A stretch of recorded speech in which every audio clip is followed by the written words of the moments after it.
देवगिरी नागरी सहकारी bank limited Aurangabad तर्फे सुरू करण्यात आलेल्या देवगिरी बँक फिटनेस क्लब मध्ये मी सर्व उपस्थितांचे हार्दिक स्वागत करतो।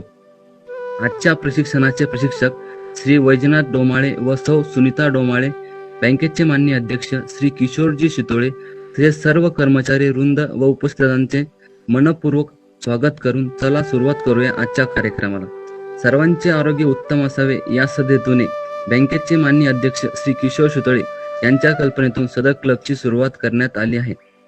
मी सर्वप्रथम त्यांचा परिचय देऊ इच्छितो। Sir doctor Babasaheb Ambedkar Marathwada university राज्यपाल नियुक्त व्यवस्थापन सदस्य आहेत। सर तसेच जलदूत या एनजीओ संघटनेमार्फत सर्व तरुणांना प्रेरित करून त्यांच्यासोबत जल संवर्धनाच्या अनेक कार्यक्रमात पुढाकार घेऊन अनेक यशस्वी उपक्रम सरांनी राबवले आहेत। सर एक यशस्वी उद्योजक आहेत। अध्यक्ष म्हणून बँकेच्या विकासासाठी अनेक उपक्रमांमार्फत सर सर्वांना प्रेरणा देतात। तसेच मी आजचे आपले सन्माननीय प्रशिक्षक यांचा परिचय करून देतो। सौ सुनीता डोमाळे मॅडम आपणास प्रशिक्षण म्हणून लाभले आहेत। मॅडमचा अल्प परिचय, योग शिक्षक, भारतीय योग संस्थान औरंगाबाद मध्ये क्षेत्रप्रधान पदावर कार्यरत, गृहिणी, भारतीय योग संस्थांशी गेल्या 6 वर्षापासून जोडले गेलेले आहेत। यासोबत आपणास प्रशिक्षक म्हणून वैजनाथ डोमाळे सर ही सोबत आहेत। सरांचा थोडक्यात परिचय, सर योग शिक्षक, भारतीय योग संस्थान औरंगाबाद मध्ये उपजिल्हा प्रधान पदावर कार्यरत, जलसंपदा विभाग, महाराष्ट्र शासन विद्युत अभियंता म्हणून सेवा केली। सेवानिवृत्तीनंतर भारतीय योग संस्थांशी गेल्या 5 वर्षापासून जोडले गेलेले आहेत। मी विनंती करतो की डोमाळे मॅडम व सर आपण आजच्या प्रशिक्षणास सुरुवात करावी। सुप्रभात, नमस्कार। मी सौ सुनीता डोमाळे, योग शिक्षक, भारतीय योग संस्थान औरंगाबाद, देवगिरी फिटनेस क्लब अंतर्गत होणाऱ्या आरोग्यम धनसंपदा या सदरातील आजच्या सत्रात आपणा सर्वांचे सहर्ष स्वागत। आजच्या सत्राचा विषय आहे योगाद्वारे थायरॉइडचे निवारण। थायरॉइड ही ग्रंथी अंतःस्रावी ग्रंथी आहे। मानेमध्ये खालच्या बाजूला फुलपाखरासारखा आकार असतो। आपण औंढा गिळल्यानंतर मानेमध्ये जी गाठ खालीवर होते ती म्हणजे थायरॉइड होय। चॉकलेटी लाल कलरच्या या ग्रंथीला रक्तपुरवठा पुष्कळ प्रमाणात होतो आणि आपला आवाज ज्या मज्जातंतूमुळे दर्जात्मक येतो तो मज्जातंतू म्हणजे नर्व म्हणजे थायरॉइड ग्रंथीमधून जात असतो। त्यामुळे थायरॉइड ग्रंथीचे काम बिघडले की घुगरा आवाज येण्याचा संभव असतो। थायरॉइड ग्रंथी अनेक प्रकारची संप्रेरक निर्माण करतात। या सर्वांना थायरॉइड हार्मोन्स असे म्हणतात। तरीही त्यातले प्रमुख संप्रेरक म्हणजे हार्मोन्स थायरॉक्सिन होय। याला T4 असेही म्हणतात। T3 नावाचे आणखी एक महत्वाचे संप्रेरक आहे। ही संप्रेरक शरीरात सर्वत्र काही ना काहीतरी कार्य करत असतात आणि त्यातही चयापचय क्रियेवर म्हणजेच मेटाबॉलिझम, शरीरावर, शारीरिक वाढीवर, शारीरिक तापमानावर व एकंदरीत बौद्धिक विकासावर परिणाम घडवून आणत असतात। थायरॉइड ग्रंथी आकाराने वाढली की त्याला गायटर असे म्हणतात। आयोडीनची कमतरता किंवा थायरॉइड ग्रंथींना सूज आली व दाह झाला तर गायटर होण्याचा संभव असतो। थायरॉइड ग्रंथीचे काम कमी होऊन संप्रेरकाची निर्मिती कमी झाली तर जी लक्षणे दिसू लागतात त्याला हायपोथायरॉइड झाले असे म्हणतात। थायरॉइड ग्रंथीतून थायरॉइड हार्मोन्सची निर्मिती अधिक झाली तर जी लक्षणे दिसतात त्याला हायपरथायरॉइड असे म्हणतात। आणखी एक महत्वाचे संप्रेरक मेंदू मार्फत तयार होते, त्याला TSH म्हणजे थायरॉइड स्टिम्युलेटिंग हार्मोन्स असे म्हणतात। हे संप्रेरक थायरॉइड ग्रंथीचे कार्य नियंत्रित करत असते। रक्तामध्ये TSH चे प्रमाण जास्त असेल तर प्रत्यक्ष थायरॉइड ग्रंथीचे काम कमी होते। त्यामुळे ज्या व्यक्तीला बाहेरून थायरॉइड हार्मोन्स कमी जास्त प्रमाणात आयुष्यभर घ्यावे लागतात, TSH चे प्रमाण कमी झाले आणि T4 चे प्रमाण वाढले तर त्याच्या नियंत्रणासाठी औषधं घ्यावी लागतात। आता आपण थायरॉइडचे प्रकार व त्याची लक्षणं पाहूया। थायरॉइड ग्रंथीतून निर्माण होणाऱ्या स्रावाचे प्रमाण वाढले असेल तर त्याला हायपरथायरॉइड झाला असे म्हणतात। हा रोग पुरुषांपेक्षा स्त्रियांमध्ये जास्त आढळतो। स्त्रियांना या रोग 35 ते 50 वय वर्ष दरम्यान झालेला आढळून येतो.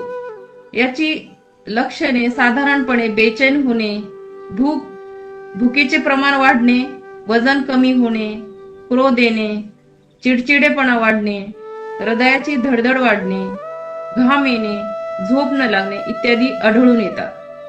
जेव्हा थायरॉइडची ही ग्रंथी शरीराचा गरजेपेक्षा हार्मोन्स निर्मिती करते त्याला हायपोथायरॉइड झाला असे म्हणतात. या रोगात स्रावाची निर्मिती बंद होते किंवा कमी प्रमाणात होते.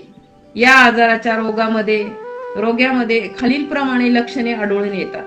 चयापचयाची क्रिया कमजोर होणे, अशक्तपणा येणे, मानसिक स्थिती कमकुवत होणे, बद्धकोष्ठता, वजनात वाढ होणे, कमी भूक लागणे, डिप्रेशन, आवाजामध्ये जडपणा येणे, ज्ञानेंद्रियाची कार्यक्षमता कमी होणे इत्यादी. तर थायरॉइडची कारणे काय? थायरॉइडचा आजार होण्याची कारणे खालीलप्रमाणे आहेत.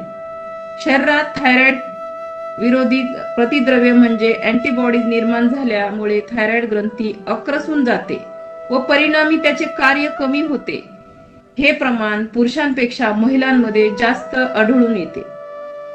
अँटीबॉडीज मुळे कधी कधी थायरॉइड ग्रंथी आक्रसून न जाता आकाराने वाढते. त्याला गलगंड म्हणतात. आकार वाढवून थायरॉइड ग्रंथी मंदावलेले कार्य सामान्य करण्याचा शरीराचा हा प्रयत्न असतो. आयोडीनची कमतरता, जंतू संसर्गामुळे, काही औषधाच्या साईड इफेक्ट्समुळे व TSH चे आधिक्य अथवा कमतरता, स्थूलपणा, हार्मोनचे असंतुलन इत्यादी. या आजारासोबत महिलांमध्ये वांजपणा, स्थूलता, अपचन इत्यादी रोग होऊ शकतात. आता योगाद्वारे थायरॉइड वरील उपचार पाहूया आपण. थायरॉइड ही ग्रंथी गळ्यामध्ये असते. त्या ठिकाणी विशुद्धी चक्र असते. या चक्राला प्रभावित करण्यास आसन, प्राणायाम व ध्यानाचा नियमित अभ्यास केल्यास या आजारावर नियंत्रण आणता येते. योगासनामध्ये मानेचे व गळ्याचे सूक्ष्म व्यायाम, भुजंगासन, हलासन, सर्वांगासन, विपरीत कणी मुद्रा, मत्स्यासन, सिंहासन व शवासन ही आसने नियमित केल्यास थायरॉइड ग्रंथीचा आजार बरा होतो. प्राणायामामध्ये उज्जयी प्राणायाम, भ्रामरी प्राणायाम केल्यास हा आजार बरा होण्यास मदत होते. या व्यतिरिक्त ज्या व्यक्तीला हायपरथायरॉइड हा आजार आहे त्यांनी शीतली व चंद्रभेदी प्राणायामाचा अभ्यास करावा. तर ज्या व्यक्तींमध्ये हायपरथायरॉइड हा आजार आहे त्यांनी सूर्यभेदी प्राणायाम व भस्त्रिका प्राणायामचा नियमित अभ्यास करावे. ध्यान, योग निद्रेमुळे व भावनिक ताणतणाव, योग निद्रेमुळे मानसिक व भावनिक ताणतणाव कमी होतो. त्यामुळे हा आजार कमी होण्यास मदत मिळते. या व्यतिरिक्त गळ्याशी मसाज करणे लाभदायक ठरते. आहाराविषयी थोडंसं पाहूया. आहारामध्ये खालील प्रमाणे वस्तूचा समावेश करावा. उकडलेल्या भाज्या, पालेभाज्या, रोज एक मोसमी फळ म्हणजे सीझनल फळ खावे, भाज्यांचे सूप पिणे व सुपाच्य भोजन. ही झाली थायरॉइड वरील योग उपचाराबद्दल संक्षिप्त माहिती. चला तर सुरू करूया आजचा योग अभ्यास. आज थायरॉइड ग्रंथीच्या आजारावर परिणाम ठरणारी जास्तीत जास्त आसने व प्राणायाम, ध्यानाचा अभ्यास करूया. चला, मला सहाय्य करण्यासाठी माझ्यासोबत श्री वैजनाथ डोमाळे योग शिक्षक हे आहेत. सुरुवातीला मी निर्देश देईल व डोमाळे सर आपणास डेमो करून दाखवतील. चला तर सर्वजण मिळून करूया आजचा योग अभ्यास.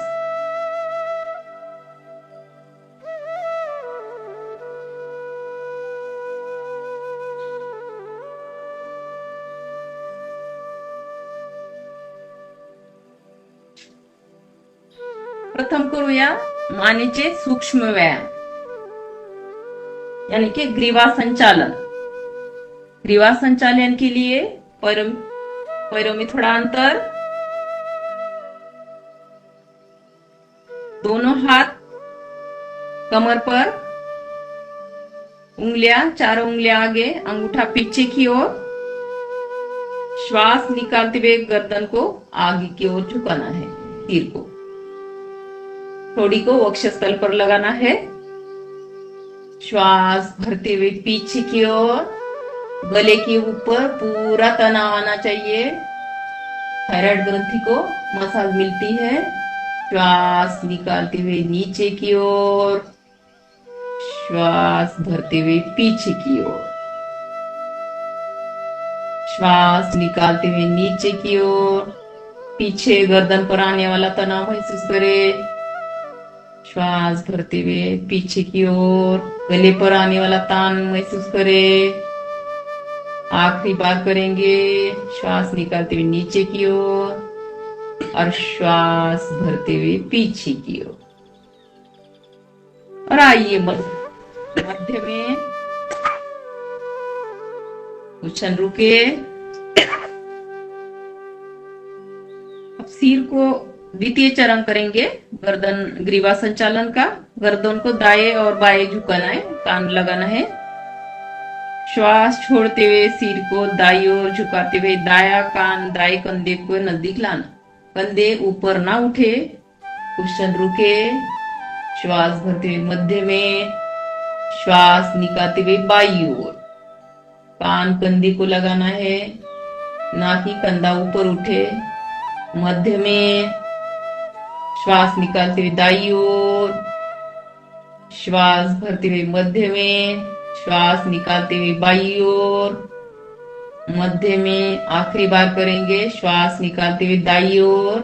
कुशन रुके। बाईं ओर आने वाला तान महसूस करें।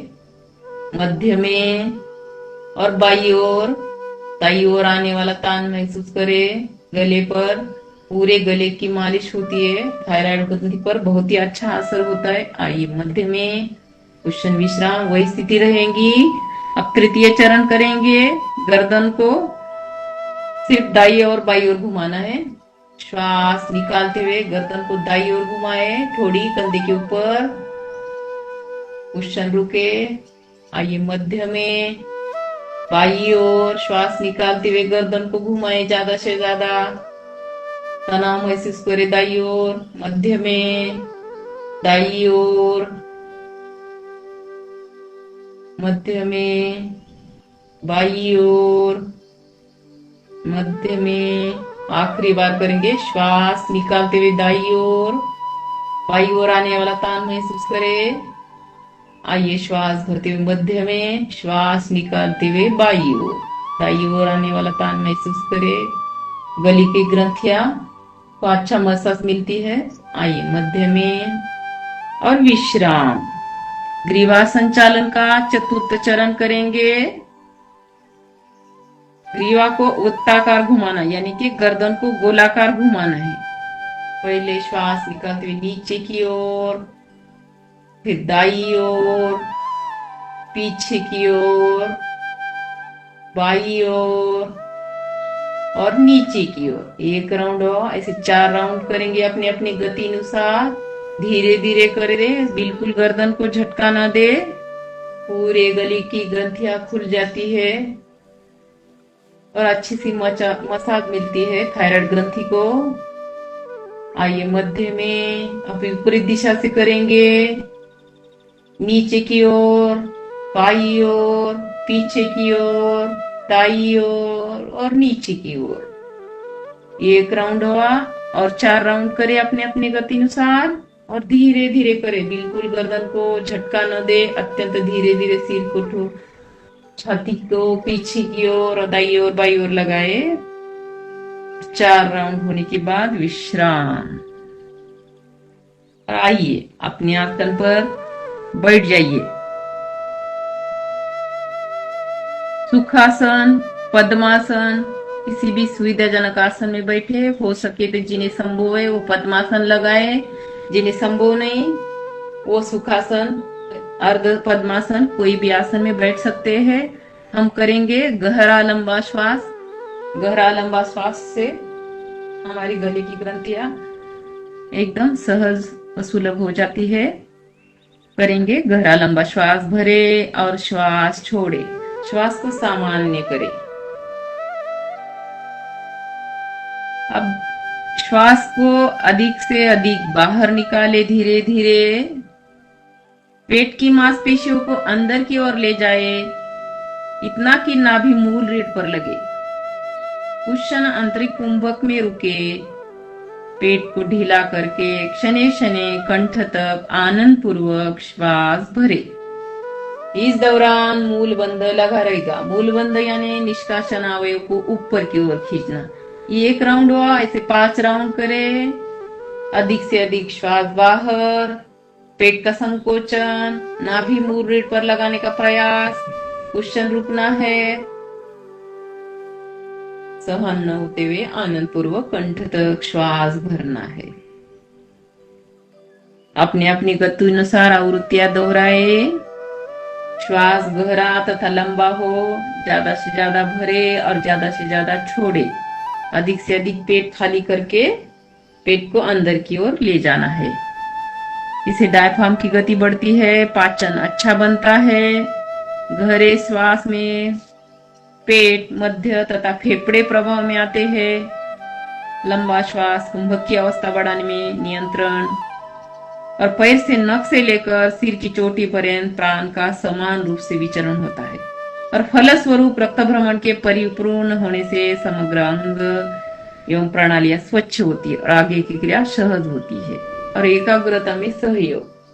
जिनको ये टेंशन हुआ, चिड़चिड़ापन हुआ, तो गहरा लंबा श्वास का अभ्यास कर सकते हैं। आइए 5 आवृत्तियां होने के बाद अब करेंगे ओम ध्वनि का उच्चारण। ओम ध्वनि के लिए श्वास भरने के बाद मुख गोलाकार, ध्वनि 2:1 के अनुपात में, स्वर मधुर श्रद्धा युक्त लयबद्ध हो और प्रारंभ से अंत तक एक समान। तो शुरू करेंगे श्वास भरकर ओम ध्वनि का 3 बार उच्चारण।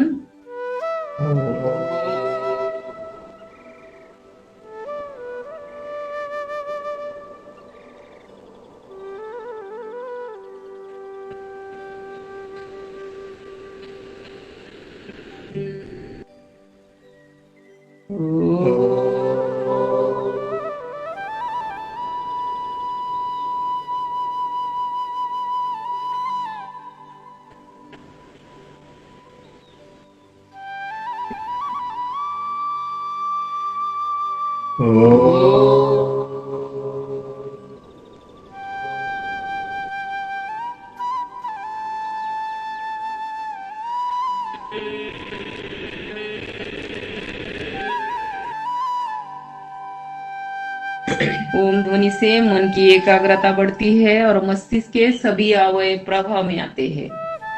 इसीलिए मन शांत करने के लिए ओम ध्वनि का अभ्यास जरूर करें। अब करेंगे गायत्री मंत्र। गायत्री मंत्र का उच्चारण शुद्ध, स्पष्ट, लयबद्ध एवं भावयुक्त हो। श्वास भरे, अत्यंत धीरे धीरे एक साथ गायत्री मंत्र।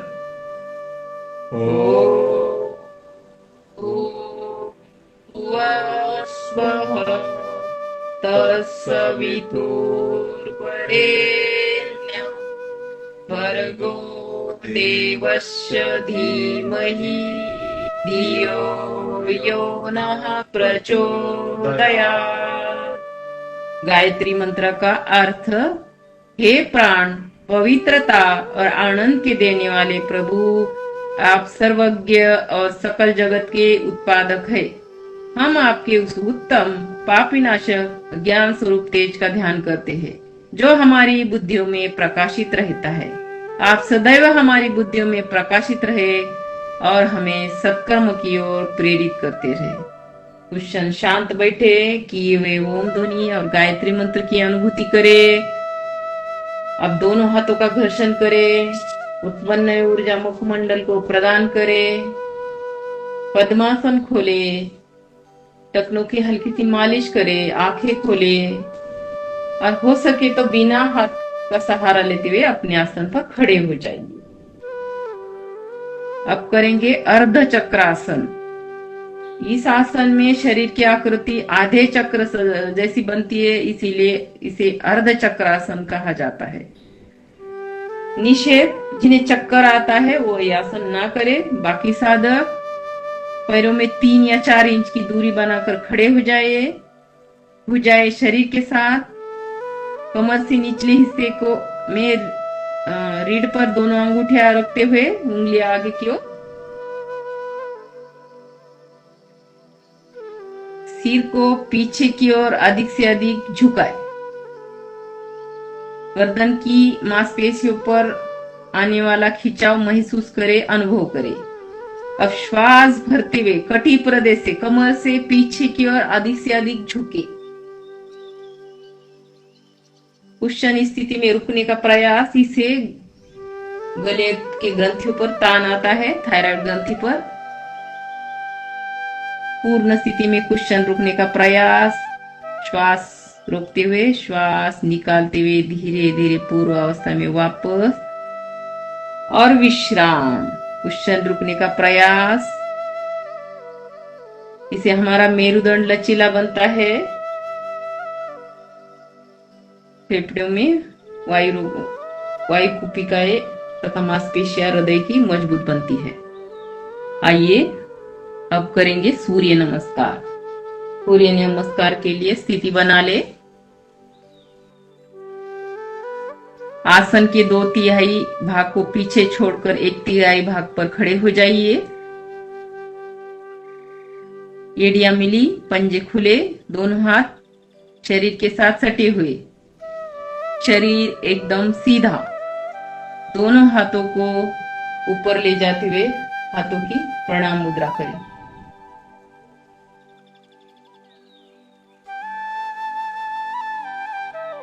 चेहरे पर प्रसन्नता का भाव। ध्यान आज्ञा चक्र पर, दोनों को भुवों के बीच, जहां तिलक या बिंदी लगाते उसके 1 इंच ऊपर।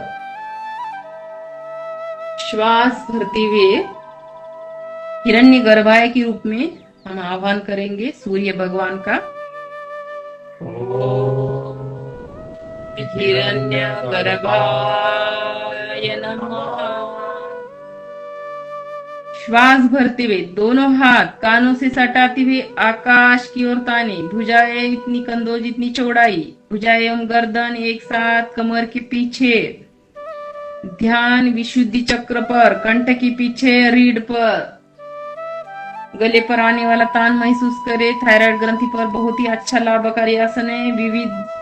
इसे विशुद्धि चक्र प्रभावित होता है, आकाश तत्व का निर्माण होता है, फेफड़ों में वायु रोकने की क्षमता बढ़ती है, प्राण सुदृढ़ बनता है, रीढ़ सर्वाइकल भाग लचीला बनता है। आगे की चेतावनी, सर्वाइकल स्पॉन्डिलोसिस तथा स्लीप डिस्क वाले हाल ही में जिनका पेट का ऑपरेशन हुआ वो न करे। बाकी साधक श्वास बाहर निकालते हुए दोनों हाथ कानों से सटाते हुए नीचे की ओर झुके। माथा घुटने को लगाने का प्रयास करे, घुटने सीधे रहे। दोनों हाथ पैरों के दाएं बाएं पृथ्वी पर स्थित करे। ध्यान मणिपुर चक्र पर, नाभि के पीछे रीढ़ पर।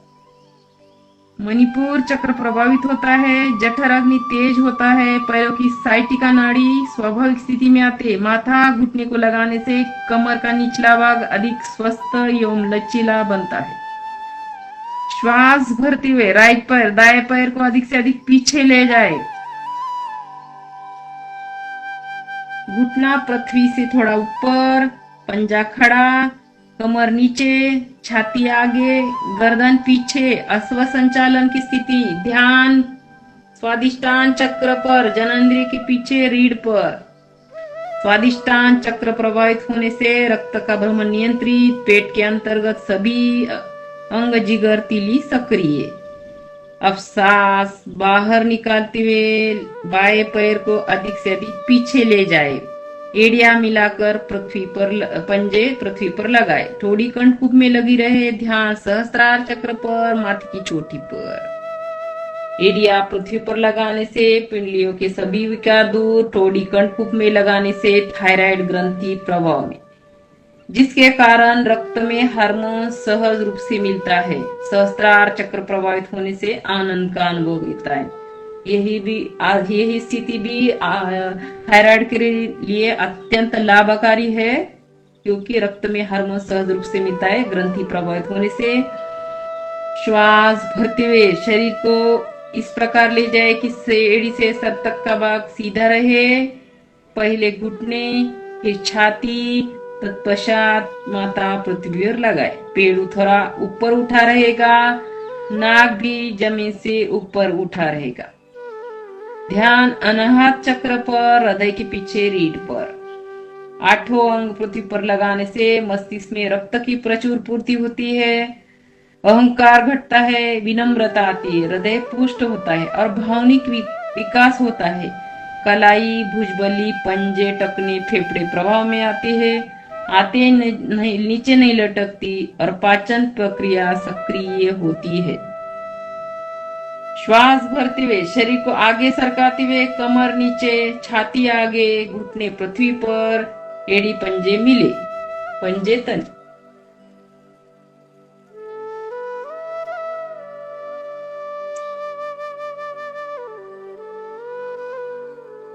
पंजे खड़े, ध्यान मूलाधार चक्र पर, रीढ़ के अंतिम छोर पर। इसके लाभ है, मूलाधार चक्र प्रभावित होते हैं, इससे जननेंद्रिय, गुदा तथा पैरों के दोष दूर, अपान वायु सुदृढ़, निष्कासन क्रिया सहज व पूर्ण होती है। हथेलियों पर बल आने से हाथ मजबूत होते हैं और शरीर के विविध अंगों पर सुंदर प्रभाव आता है। श्वास बाहर निकालते हुए शरीर को ऊपर उठाए, एड़ियां मिलाकर पंजे पृथ्वी पर लगाए, थोड़ी कंठकूप में लगाए, शरीर को पीछे की ओर ढकेले, ध्यान सहस्त्रार चक्र पर, माथी की चोटी पर। अपना ध्यान थायराइड ग्रंथि पर ले जाइए, थोड़ी कंठकूप में ले जाइए, इसे रक्त में हार्मोन सहज रूप से मिलते हैं। क्वेश्चन रुकने का प्रयास। श्वास भरते हुए दाया पैर आगे ले आए, 15 उंगलियां एक दिशा में, कमर नीचे, छाती आगे, गर्दन पीछे। ध्यान स्वादिष्टान चक्र पर, जननेंद्रिय के पीछे रीढ़ पर। क्वेश्चन रुकने का प्रयास करें। अश्वसन संचालन की स्थिति है, सांस बाहर निकालते हुए बाएं पैर लेफ्ट पैर को आगे ले आए, दोनों पैरों को मिलाते हुए नीचे की ओर झुके, माथा घुटने को लगाने का प्रयास करें। दोनों हथेलियां पैरों के दाएं बाएं पृथ्वी पर स्थित करें। ध्यान मणिपुर चक्र पर, नाभि के पीछे रीढ़ पर। सांस भरते हुए दोनों भुजाओं को कानों से सटाते हुए आकाश की ओर ताने, भुजाएं एवं गर्दन एक साथ पीछे।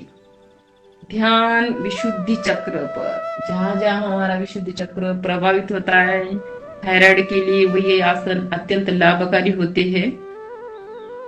सांस निकालते हुए हाथों की प्रणाम मुद्रा बनाकर छाती के सामने ले आए और दोनों हाथों को ऊपर ले जाते हुए हथेली का रुख आकाश की ओर करते हुए अब पृथ्वी की ओर करते हुए विश्राम, हाथों को नीचे ले आए।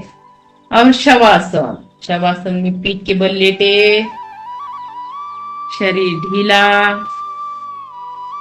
एड़ियों में सुविधाजनक अंतर, पंजे दाएं बाएं लेटे हुए, हथेली का रुख ऊपर की ओर, उंगलियां सीधी पर ढीली, संपूर्ण ढीले सिर का पंजों से सिर तक एवं सिर से पंजों तक मानसिक अवलोकन करें।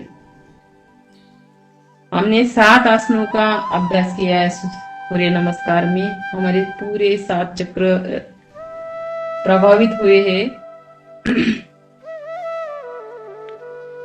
इसको शांत करने के लिए शवासन अत्यंत लाभकारी आसन है। टेंशन हुआ, तनाव हुआ, शवासन में लेटे पूरा शरीर शांत हो जाता है और तनाव कम हो जाता है। इसीलिए रोज शवासन का अभ्यास जरूर करें।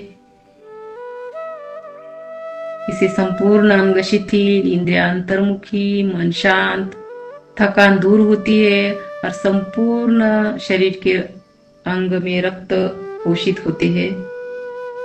कार्य करने के लिए शक्ति संग्रह होता है। आइए अब शरीर को सजग करे, थोड़ा हाथ पैर को हिलाए, शवासन से बाहर आए। अब लेटे हुए स्थिति में करेंगे हम ताड़ासन। ताड़ासन का अभ्यास करेंगे। एड़ी पंजे मिलाइए, पंजे ताने, भुजाएं सिर के पीछे, श्वास भरकर भुजाएं तथा टांगों को यथाशक्ति खींचे। श्वास लेते छोड़ते रहे। कोहनी से हथेली का पृष्ठभाग पृथ्वी पर, ध्यान संपूर्ण शरीर पर। पूरा शरीर खींचे खींचे, ज्यादा से ज्यादा विपरीत दिशा से खींचना है, मानो कोई हमें हाथ और पैर को खींच रहा है। आइए वापस हाथों को ऊपर ही थोड़ा ढीला करें। फिर एक बार यह आसन दोहराएंगे। श्वास भरकर नाभि को मध्य मानते हुए यथाशक्ति हाथ और टांगों को खींचना है। इसे चैतन्य अवस्था लाने में सहयोगी संपूर्ण 206 हड्डी पर इसका प्रभाव पड़ता है। इसके लाभ है शरीर में शक्ति संचार, सुस्ती दूर, कड़ापन दूर, बच्चों में कद बढ़ने में अति सहायक है। आइए विश्राम, हाथों को ही मोड़े। अब करेंगे नावासन। नावासन के लिए स्थिति बना ले। जिन्हें सर्वाइकल एवं स्लीप डिस्क वाले हैं उनको ये आसन नहीं करना चाहिए, उनको निषेध है। बाकी साधक एड़िया पंजे मिलाइए, पंजे ताने, भुजाएं सिर के पीछे, कोहनी से हथेली का पृष्ठभाग पृथ्वी पर, शरीर पूरा खींचा, पैर को 90 डिग्री ऊपर करे और पीठ के बल समान गति से डोले। श्वास भरते हुए पंजे सिर की ओर पृथ्वी पर, श्वास बाहर निकालते हुए एड़िया हल्की सी पृथ्वी पर, भुजाएं कानों से साथ सटी रखे, घुटने पंजे अलग न हो, पंजे तने रहे। यही स्थिति बनने पर कलाया पंजों से आगे, माथा घुटने के निकट लाने का प्रयास करें। घुटने मोड़े नहीं, ध्यान रीढ़ पर। अपने अपने क्षमता अनुसार 5 से 6 बार करें।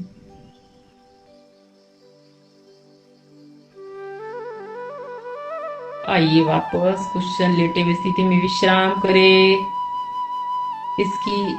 इसका प्रभाव पूरी रीढ़ तथा रीढ़ की समस्त मांसपेशियों पर आता है। हमारी रीढ़ स्वस्थ रहती है तो हमारा पूरा शरीर स्वस्थ रहता है। इसके लाभ, शरीर की मालिश, इसमें लचक। आइए अब दाई कोनी का सहारा लेते हुए अपने आसन पर उठ बैठे विश्राम स्थिति में।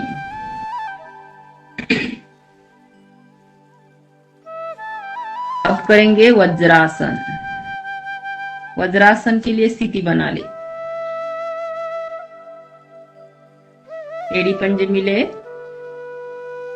पंजे तने, दोनों हथेलियां दाई ओर आसन पर रखे और दोनों टांगे मोड़े। एड़ियां खुली, पैर के अंगूठी मिले, एड़ी के मध्य बैठे।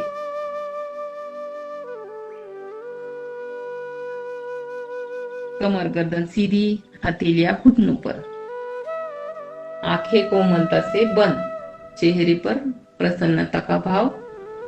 यह आसन हम कभी भी कर सकते हैं।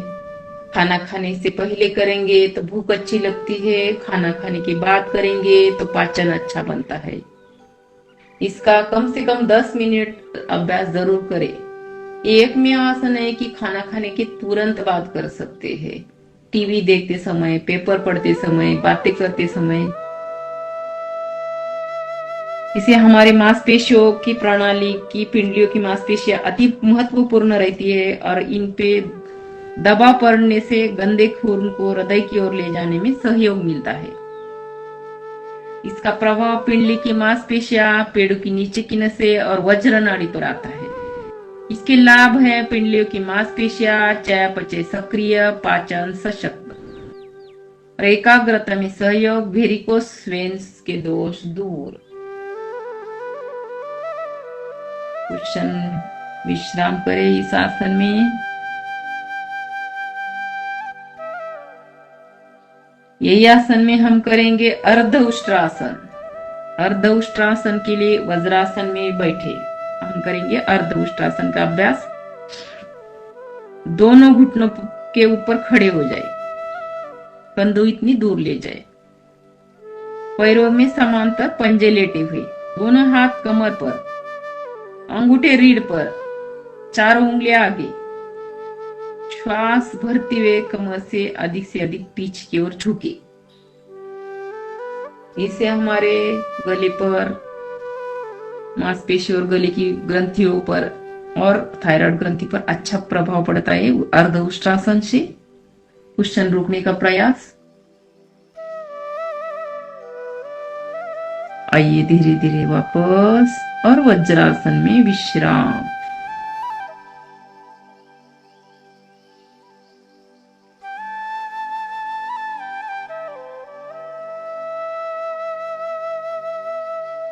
आइए अब करेंगे हम हलासन।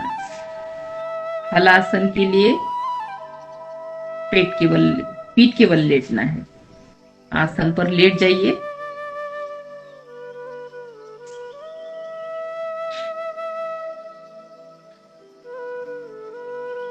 पीठ के बल लेटकर दोनों टांगे सीधी, एड़िया पंजे मिले, पंजे खींचे, दोनों भुजाएं शरीर के साथ खींची, हथेलियां पृथ्वी की ओर। दोनों टांगों को बिना घुटने मोड़े धीरे धीरे ऊपर उठाए और हथेलियों पर दबाव देते हुए पंजे सिर की ओर ले जाकर पृथ्वी पर लगाए। पंजे आगे लाने का प्रयास, टोडी कंठ में लगी रहे, दोनों हाथ एक दूसरे के निकट पृथ्वी पर चिपके। श्वास सामान्य स्थिति, स्वाभाविक ध्यान विशुद्धि चक्र पर। इससे थायराइड ग्रंथि पर अच्छा प्रभाव आता है। शरीर संतुलन बनाए रखे और धीरे धीरे रीढ़ की एक एक गोटियां धरती पर वापस लाए। शरीर पैरों को धीरे धीरे एड़िया कोमलता से पृथ्वी पर, शरीर ढीला, कुशन विश्राम करे। इसे हमारे समस्त कंठ पर प्रभाव आता है और समस्त ग्रंथियां थायराइड, पैराथायराइड ग्रंथि पर इसका स्राव नियंत्रित होता है। इसीलिए आसन हलासन करना जरूरी है। हम करेंगे सर्वांगासन। सर्वांग आसन का अभ्यास करते हैं। एड़ी पंजे मिलाइए, पंजे ताने, घुटने सीधे, भुजाएं शरीर के साथ, हथेलियां पृथ्वी की ओर, हाथों की उंगलियां मिली हुई। अब श्वास भरते हुए पंजों को 90 डिग्री कोण पर ऊपर ले जाए, पैरों को, और श्वास छोड़कर टांगे पृथ्वी की ओर समांतर, हथेलियों पर दबाव देते हुए दोनों पैर ऊपर उठाए। दोनों हाथ कमर के नीचे, टांगे ऊपर सीधी, शरीर सीधा, छाती ठोड़ी को लगाए। श्वास सामान्य स्थिति, स्वाभाविक ध्यान विशुद्धि चक्र पर। ये आसन में भी कंठ पर अच्छा प्रभाव आता है। विशुद्धि चक्र खुलता है। विशुद्धि चक्र। शरीर को सीधा होने पर पंजे ढीले और वापिस आने पर धीरे धीरे एक एक गोटियां पृथ्वी पर लगाए और वापस कुशन विश्राम करे।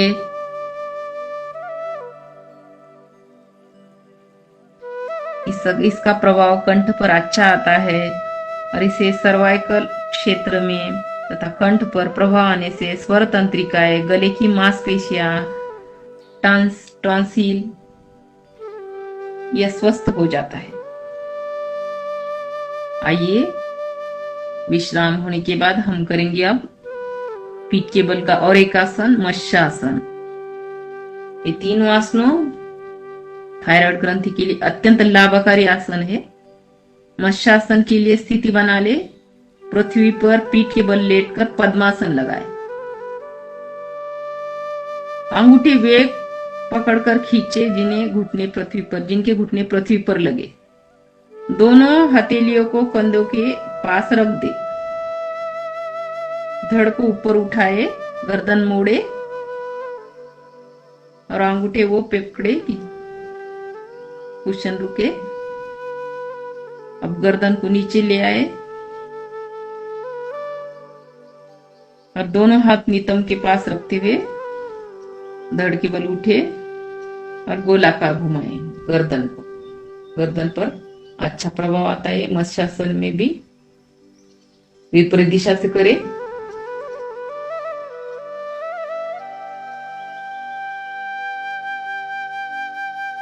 और आइए वापस और कुशन विश्राम। कंठ, फेफड़े, पेड़ों के अंग सक्रिय होते हैं। इसका प्रभाव गर्दन, थायराइड, पैराथायराइड की ग्रंथियों पर अच्छा होता है और समस्त ग्रंथियों का स्त्राव नियंत्रित होता है। आइए अब करेंगे शवासन। शवासन के लिए पीठ के बल लेटे, शरीर ढीला, एड़ियों में सुविधाजनक अंतर, हथेलियां पृथ्वी की ओर, आकाश की ओर करते हुए पंजों से सिर तक एवं सिर से पंजों तक मानसिक अवलोकन करें।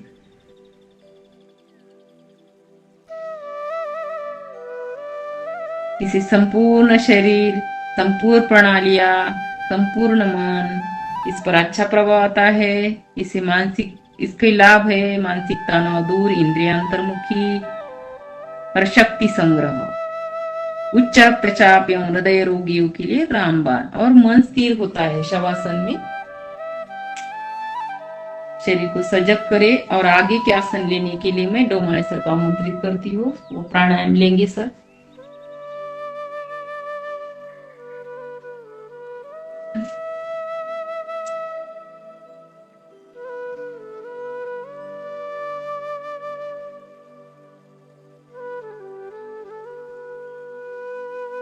आइए दैनिक कोने पर 2 क्षण रुके, दाएं हाथ का सहारा लेते हुए अपने आसन पर मुखमंच की ओर करते हुए बैठ जाइए। अब हम करेंगे सिंहासन। सिंहासन के लिए पद्मासन लगाइए।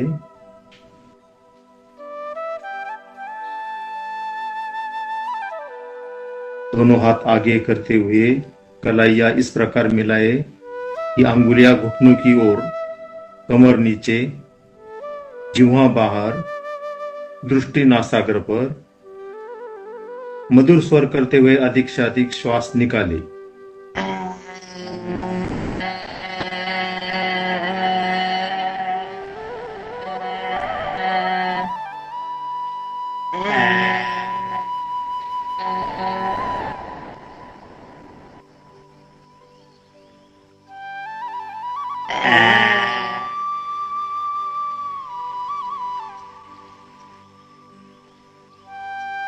अंत में पीड़ू खिसकाए।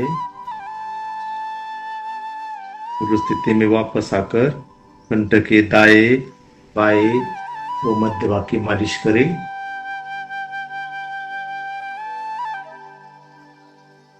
इसके लाभ है टॉन्सिल, हकलाना आदि दूर, आंख कान नाक स्वस्थ, भोजन की नली की रुकावट दूर। गले की मालिश करने से गले की ग्रंथियां, विशेषकर थायराइड ग्रंथियां प्रभाव में आती है, जिससे गले के दोष दूर होते हैं और थायराइड ठीक होने लगता है। आइए अब हम करेंगे मस्ती भरी हंसी। हंसी के लिए दोनों हाथों की मुट्ठी बनाकर सामने ले आए। आज गणपति बप्पा को हमें विदाई देनी है, निरोप देना है, तो खुशी खुशी उनको हम विदाई देते हैं और इसी उपलक्ष्य में आज की हंसी करते हैं। दोनों मुट्ठियां बंद करें, आगे पीछे की ओर कमर के पीछे करें और अपना मस्तक आगे करते हुए खिलखिलाते हुए हंसना प्रारंभ करें।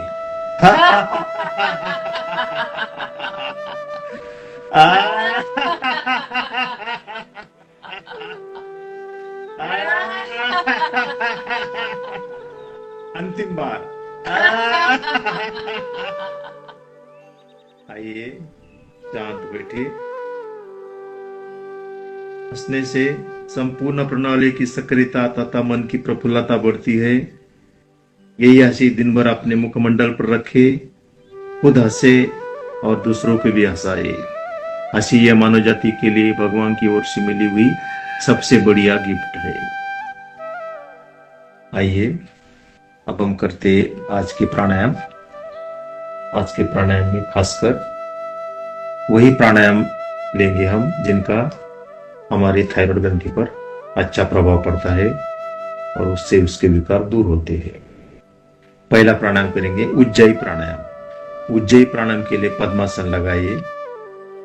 दोनों हाथ ज्ञान मुद्रा में, जिह्वा मोड़कर तालू में लगाए, कंठ को थोड़ा दबाए, अब श्वास बाहर निकालकर पेड़ू को पिचकाए, मूलबंद लगाए यानी कि निष्कासन अवयव को ऊपर खींचे और धीरे धीरे नासिका द्वारा मधुर खराटे से श्वास भरे तथा निकाले। श्वास भरे तो हृदय से कंठ तक, बाहर निकाले तो कंठ से हृदय तक श्वास का विचरण हो। ध्यान कंठ में। इसकी 5 से 6 आवृत्तियां दोहराए।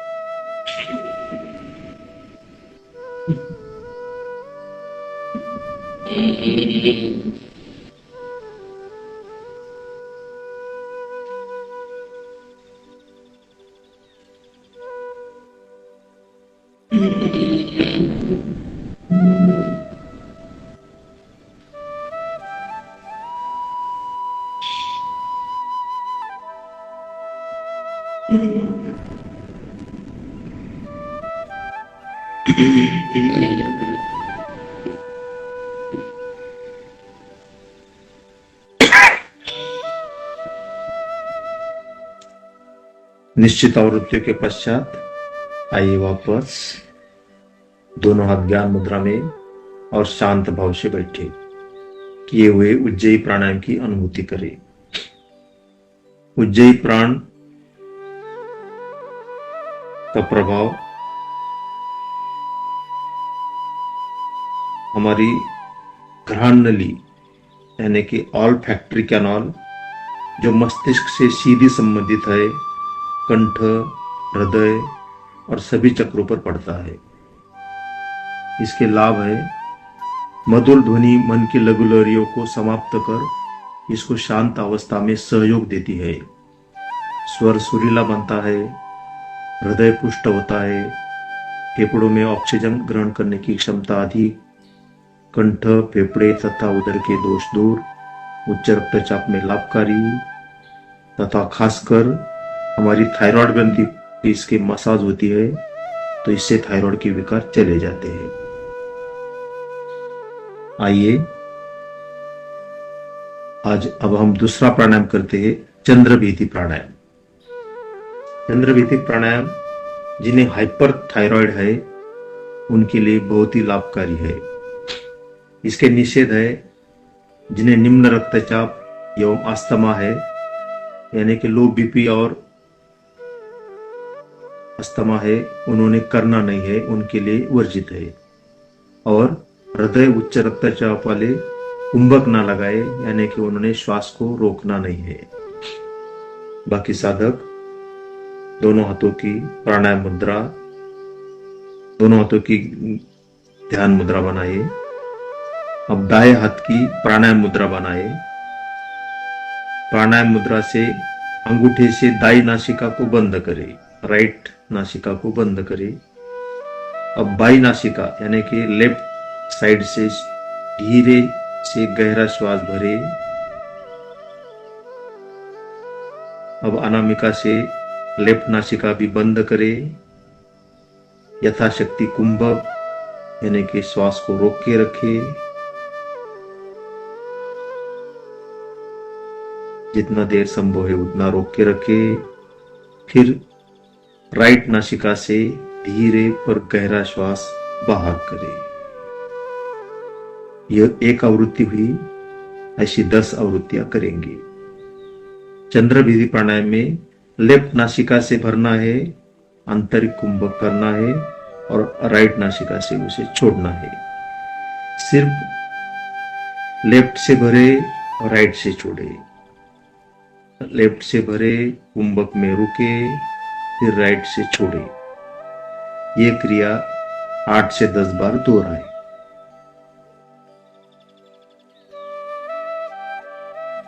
इससे चंद्र नाड़ी में स्वर यानी कि लेफ्ट नासिका में हमारी चंद्र नाड़ी रहती है, उसका स्वर यानी कि वो वो नासिका से हम श्वास लेने लगते हैं। ये खासकर गर्मी के दिनों में किया जाने वाला प्राणायाम है। उससे शरीर में ठंडक महसूस होती है। साथ ही साथ जिन्हें हाइपर थायराइड है उनके लिए ये बहुत ही लाभकारी है चंद्रविधि प्राणायाम।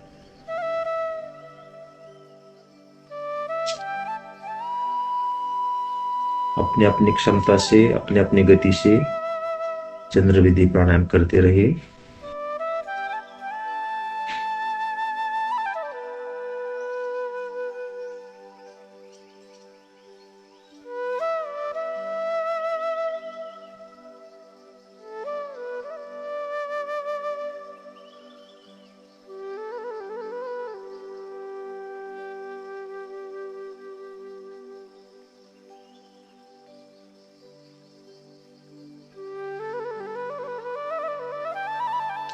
आइए निश्चित आवृत्ति के पश्चात आइए दोनों हाथ ज्ञान मुद्रा में और शांत भाव से बैठे रहे। किए हुए चंद्रविधि प्राणायाम की अनुभूति करें।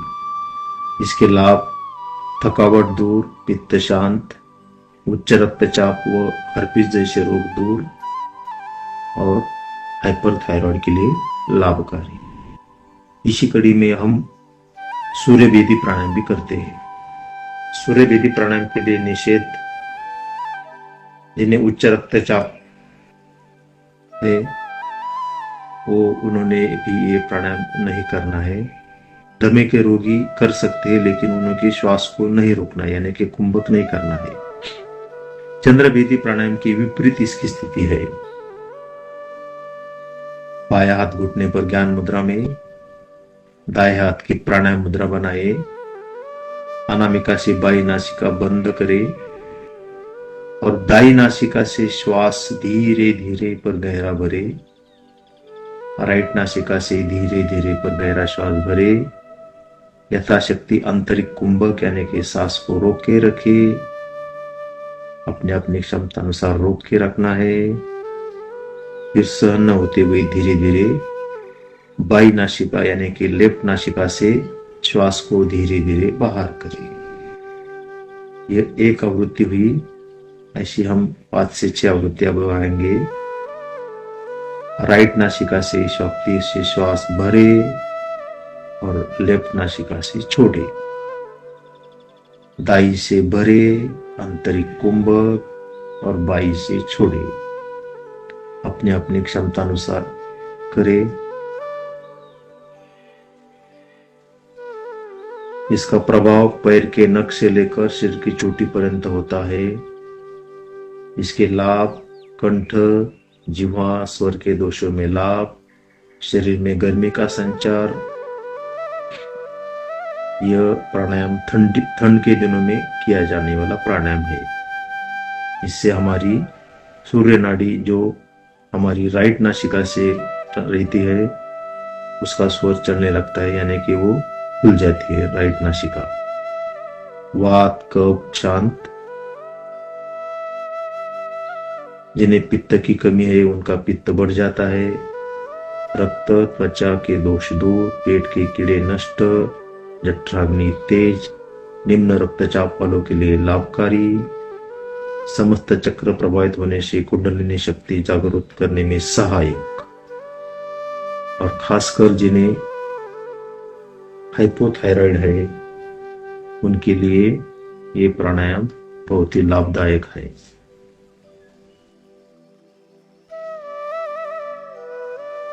आइए निश्चित आवृत्ति के पश्चात आइए दोनों हाथ ज्ञान मुद्रा में और शांत भाव से सूर्यवेदी प्राणायाम की अनुभूति करते रहे। अब करते हैं आज का आखिरी प्राणायाम, भ्रामरी प्राणायाम। भ्रामरी प्राणायाम के लिए निषेध, हाई बीपी वाले, हृदय रोगी तथा अस्थमा से पीड़ित रोगियों कर सकते हैं लेकिन उन्हें कुंभक लगाना नहीं है। श्वास को रोक के नहीं रखना है। इसमें इतना ही निषेध है। दोनों अंगूठे कानों में, पहली 2 अंगुलियां आंखों पर, बाकी 2 अंगुलियां मुख पर। श्वास को बाहर निकाले, श्वास गहरा भरे, यथाशक्ति आंतरिक कुंभक करे फिर मधुर गुंजन करते हुए गहरा श्वास बाहर निकालिए। इसकी 4 अवृत्तियां करिए।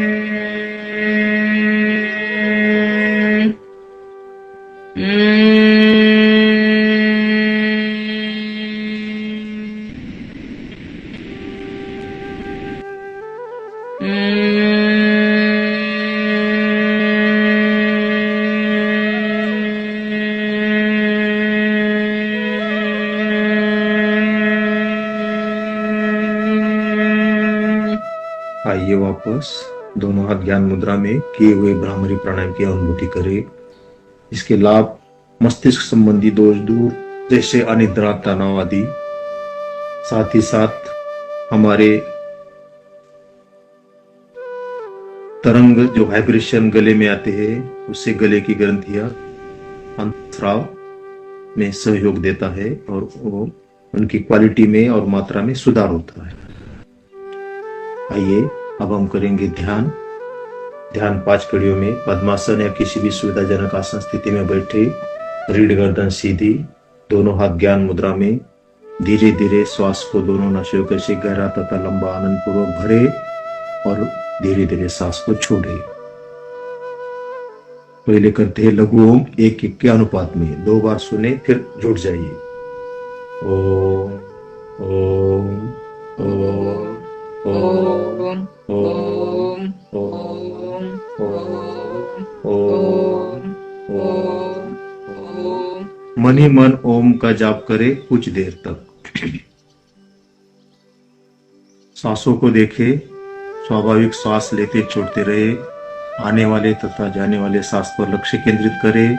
कौन सी नासिका से श्वास आ रहा है और कौन सी नासिका से जा रहा है, उसे देखे, महसूस करें। दृष्टा भाव से सांस प्रश्वास को निखारें। विचारों को देखें, अच्छे बुरे विचार आ रहे हैं और जा रहे हैं, उनको देखें। अच्छे बुरे के बारे में सोचे नहीं। आते हैं तो आने दे, जाते हैं तो जाने दे, उनमें उलझे नहीं। उन्हें दृष्टा भाव से देखे, अपने मन में सोचे, सबका मंगल हो, सबका भला हो, सब सुखी हो, यह भाव हमेशा दोहराए। दीर्घ ओम से ध्यान की समाप्ति करते हैं। दीर्घ ओम के लिए श्वास भरे। ओम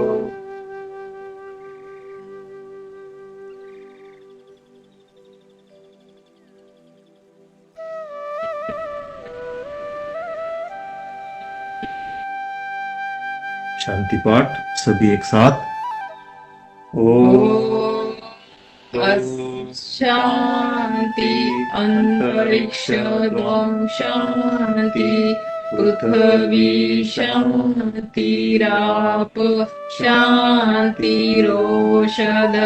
शांति वनस्पतय शांति विश्वे देवा शांति ब्रह्म शांति सर्वद्वं शांति शांतिरेव शांति सामा शांतिरेधि। ओम शांति शांति शांति। अब दोनों हाथों का घर्षण करें। उत्पन्न हुई ऊर्जा चेहरे को और पूरे शरीर को प्रदान करे। दोनों हाथों का कोण बनाए, उसमें आंखें 3-4 बार खोल बंद करे। शरीर को नीचे झुकाए। आज के योगाभ्यास के लिए अपने माता पिता, गुरुजन तथा इष्ट देवता को धन्यवाद दे। धरती माता को प्रणाम करे। आंखें खोले, पद्मासन खोले। आज का योगाभ्यास समाप्त।